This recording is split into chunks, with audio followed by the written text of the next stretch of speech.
Hello and welcome to our video for week 3 and for our 5 weeks in the book of Esther. And this week we're in chapter 5, just the first 8 verses of chapter 5. Just a quick recap. It was lots of dynamics going on and lots of emotion. The dreadful situation, where if you remember that the king has issued a letter, and it says in chapter 3 verse 13, letters were sent by couriers to all the king's provinces, giving orders to destroy, to kill, and to annihilate all Jews, young and old, women and children, in one day, the 30th day of the 12th month. And so the situation has arisen, and very quickly, Mordecai realizes that probably the best hope that they can to have this turned around and to stop this annihilation, it will be for Esther to become involved and for Queen Esther to speak to the king.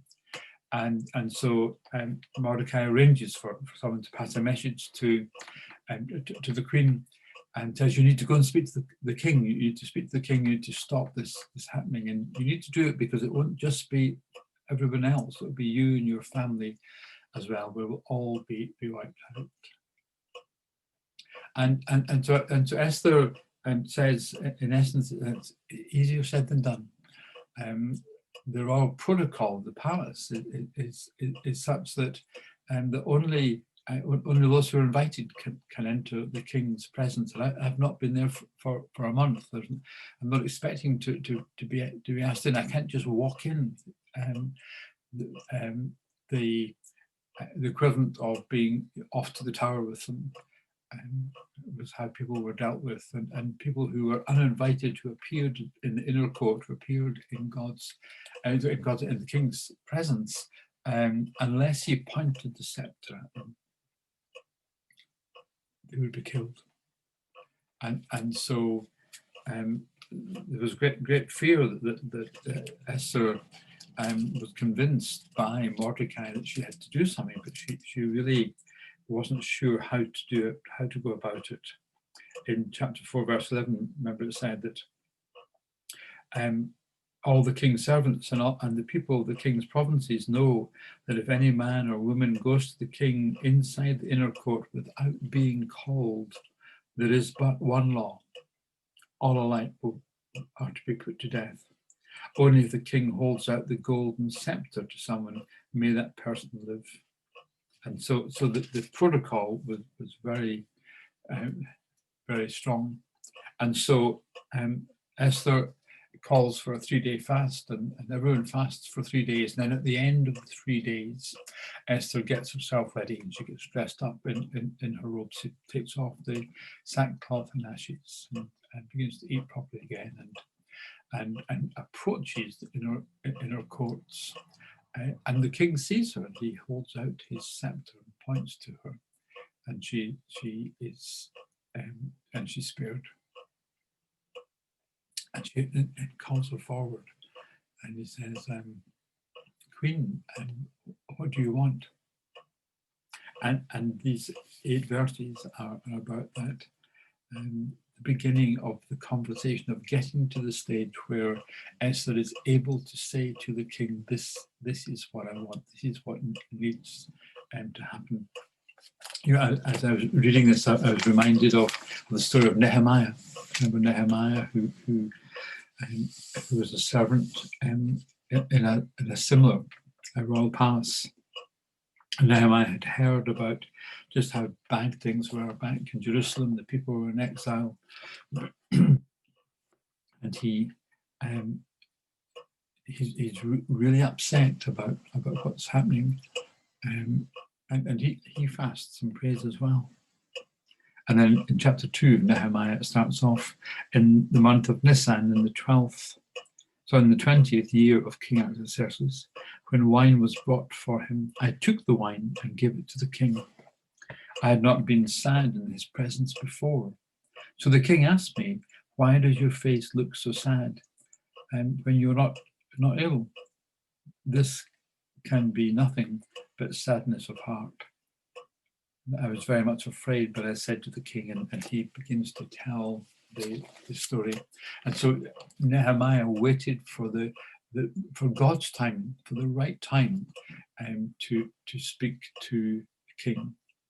And that's what we see here as well, that Esther, having fasted for 3 days, she still doesn't feel quite that the time is right. She doesn't have to wait as long as Nehemiah. Nehemiah waited for 4 months between hearing the news of how bad things were back in Jerusalem before he was able to speak to the king. Esther only had to wait for a few days. But even when she was in the king's presence, and the king says, "What do you want?" she still doesn't feel the time is quite right. And so she invites the king to a banquet. And so it says that, so this is chapter 5, and so she put on her robes, and she go into the palace, and the king said to her, "What is your request? If it shall be given you even to half of my kingdom, what is it you want, queen?"